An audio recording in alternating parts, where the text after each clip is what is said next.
Well, we've seen the flakes flying today in parts of southern Colorado with a late fall chill in the air. As Halloween approaches tomorrow, News 5 meteorologist Casey Dorn looks back to find out how this year's holiday forecast will stack up.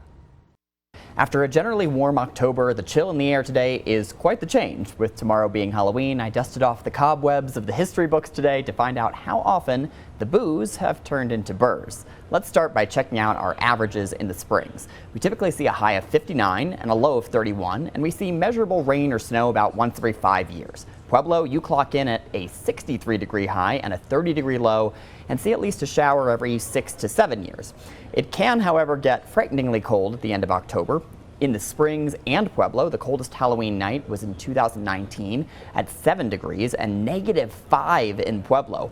Last year was the third coldest low in Pueblo with a low of only 15 degrees. Meanwhile, the snowiest Halloween in Colorado Springs and Pueblo were both in 1972. Over a foot of snow fell in both cities, but those numbers are outliers. Pueblo had a strong storm just before Halloween in 1991, but otherwise totals are mostly under 6 to 7 inches in both cities. So let's talk this year. Compared to a normal year, this Halloween will be slightly below average, but nowhere close to a record. Mainly clear skies, light winds, and temperatures, some flavor of the 40s for much of the I-25 corridor after sunset. Fairly typical. Now, while we're not expecting any unusual weather ghouls this Halloween, the recent storm that moved through the area is the start of a more active and cooler pattern. So expect more spooky temperature plunges in the week ahead. Meteorologist Casey Dorn, News 5.